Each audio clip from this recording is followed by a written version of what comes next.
Bonsoir à tous mes amis, j'espère que vous allez bien, c'est Clématerreur et aujourd'hui on se trouve pour une explication complète de Creepypasta. Donc là je suis sur le site de la Creepypasta et on va la lire, oui, et après je donnerai mon avis. Eyeless Jack, assez connu mais pas trop. Bonjour, moi c'est Mitch, je vais vous faire part d'un phénomène qui m'a fait plonger ici. Je n'ai rien trouvé qui en parle sur le net, ni dans les livres de l'asile, ni nulle part ailleurs. Alors j'espère que quelqu'un d'autre que moi a vécu la même chose. S'il vous plaît, une réponse. Une seule.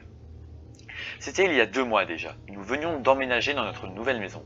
J'ai 22 ans et mon frère Edwin a le même âge. À vrai dire, nous sommes de faux jumeaux, nés le même jour, mais nous ne ressemblons absolument pas. J'ai les cheveux noirs et courts, lui les a bruns et mi-longs.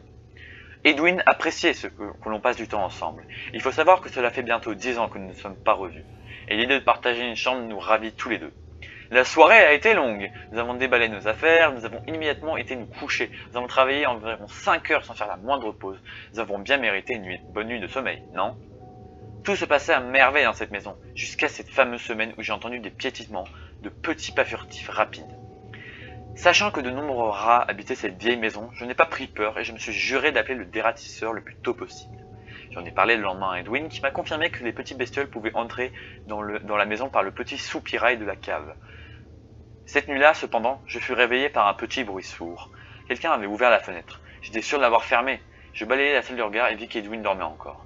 Je ne voulais pas le réveiller, je fermai donc la fenêtre et dormais d'un seul œil le reste de la nuit. Je me souviendrai toujours de cette nuit-là. J'avais à peine dormi et je me levais d'une humeur à faire griller des chats sur le trottoir. À peine arrivé dans la cuisine, je fus accueilli par un cri, car Edwin hurla en me voyant. Il se précipita dans la salle de bain et me rapporta un miroir. Je poussai un cri moi aussi. J'avais une large balafre sur la joue. Je n'avais aucune idée de comment c'est arrivé. Je n'avais rien fait de dangereux cette nuit. Et je n'avais rien fait ce soir pourtant. Edwin était toujours le plus rapide de nous deux. En quelques minutes à peine, nous étions à l'hôpital. On m'a posé une douzaine de points de suture, à même la chair, sans anesthésie. Je n'ai jamais eu aussi mal de toute ma vie. À la fin, j'avais l'impression d'avoir la joue en flammes. Et Edwin, prenant tout à la rigolade, ne se gênait pas pour me balancer quelques blagues durant tout le trajet jusqu'à la maison.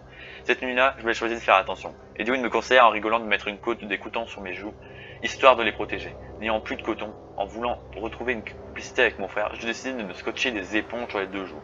Au moins, aucun risque que quelque chose m'arrive. Et pourtant, le lendemain matin, je n'arrivais même plus à me lever. J'avais une grosse douleur au niveau du ventre. Edwin me taquinait, en me disant c'est parce que j'avais pris 4 parts de gâteau d'hier. Foutu gâteau, il aurait eu ma peau.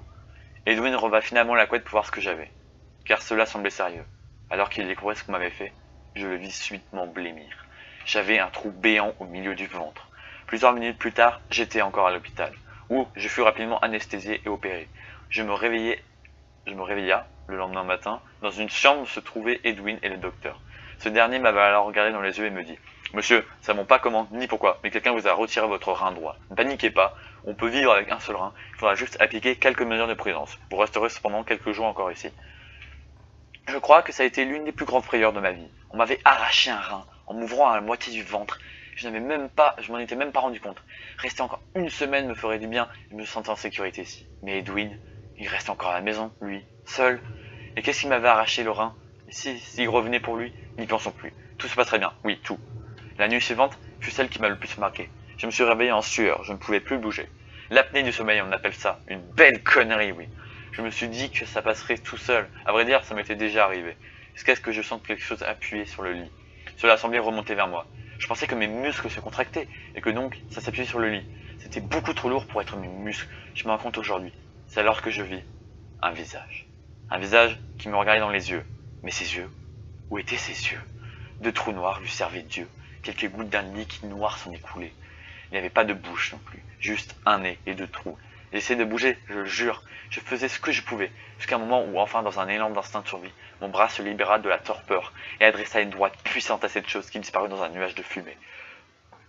Lorsque j'ai raconté cette expérience à l'hôpital, on s'est moqué de moi, on m'a traité de fou. Et puis j'ai eu plusieurs réunions avec les psychologues. Ils n'ont rien pu conclure quant à ma santé mentale. Enfin aujourd'hui, je vais rentrer chez moi. Je reverrai Edwin, le seul pourra m'aider. Je me souviens comme si c'était hier. Il devait venir me chercher devant l'hôpital à 2 h de l'après-midi. J'ai poireauté jusqu'à 3 h 30. Personne n'est venu. Il m'avait donc oublié? Sans doute, oui. Il était un peu tête en l'air. Je me suis donc rentré à pied. Et là, je comprends plus rien. La porte était ouverte. Chose qui n'était pas normale connaissant Edwin. J'ai entré alors dans la maison et hurlé quelque chose. quelques Edwin, Edwin. Je grimpais les marches 4 à 4. Et là, même aujourd'hui, je ne trouve pas les mots. Je vis Edwin allongé par terre, les yeux arrachés, baignant dans son sang. Je ne pouvais pas détacher mes yeux de son cadavre. Je ne peux pas. Je regrette toujours d'avoir levé le regard. Dans l'embrasure de la porte d'en face, je vis cette chose. Elle me regardait. Elle semble fière. Putain. Sous son masque triomphant, la tête haute. Et elle s'est mise à avancer vers moi. Je n'ai jamais couru aussi vite. J'ai fui comme un lâche. J'aurais dû me battre, venger mon frère. Mais non, j'ai fui. Et aujourd'hui, je me trouve lâche. Edwin était fort, lui. Nous n'avions jamais rien en commun. Aujourd'hui, je ne vous demande plus qu'une réponse, une seule réponse. Qu'est-ce qui a tué mon frère? Sans savoir ce qu'elle était, j'ai apaisé mon esprit en mettant un nom sur la chose.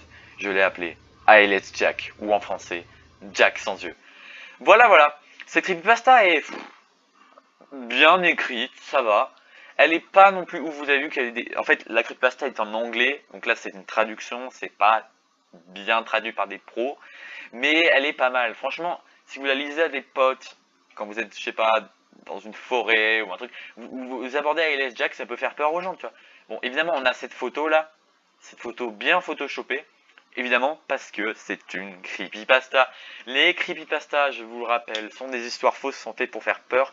Mais j'adore, moi, même savoir, je sais que c'est faux, mais j'adore me faire peur en me disant que ça pourrait arriver, tu vois.